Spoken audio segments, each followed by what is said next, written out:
আসসালামু আলাইকুম প্রিয় ফুটবল ফ্যান্স। দর্শক, আমি কিছুদিন আগে একটা ভিডিওতে বলেছিলাম অস্কার সান্তোসের পরবর্তী গন্তব্য কোথায় হবে, ব্রাজিল নাকি ইউরোপ। এই বিষয়ে কিন্তু ESPN একটা বিস্ফোরক একটা তথ্য প্রকাশ করেছে গণমাধ্যমে, যেখানে এই ব্রাজিলিয়ান অস্কার 8 বছর আগে সাংহাই পোর্টে চলে গিয়েছিলেন চায়নার একটা ক্লাবে, এবং তারপরে তিনি এবার কিন্তু চায়নার ওই ক্লাবটার সাথে আর চুক্তি নবায়ন করেননি। তিনি আরও একবার ফিরতে চান অন্য কোনো জায়গায়। তবে ESPN স্পষ্টভাবে বলে দিয়েছেন Oscar will not return to Brazil at this time.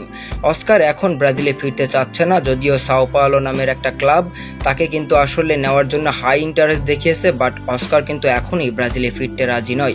তবে অস্কার যদি ব্রাজিলে না ফেরে তাহলে কিন্তু তার ব্রাজিল জাতীয় দলে ফেরাটাও প্রায় অসম্ভবই। কেননা অস্কার সান্তোস যদি ব্রাজিলিয়ান লিগে এসেও দুর্দান্ত পারফরমেন্স করতে পারতো, যেমনটা তিনি চায়না ক্লাবের হয়ে করে যাচ্ছেন, সেরকম পারফরমেন্স যদি তিনি করতে পারতো তাহলে অবশ্যই তিনি কিন্তু আরও একবার ব্রাজিলের ওই হলুদ জার্সিটা গায়ে জড়াতে পারতো।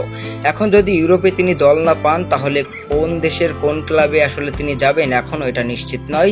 তবে অস্কার সান্তোস যে ব্রাজিলে যাচ্ছে না এটা একেবারেই শিওর করে দিয়েছে ESPN একটা গণমাধ্যম। কেননা সেখানেই কিন্তু অস্কার সান্তোস নিজে ইন্টারভিউতে বলেছেন তিনি এখনই ব্রাজিলে ফিরতে চান না, তিনি আরও পরে ব্রাজিলে ফিরতে চান।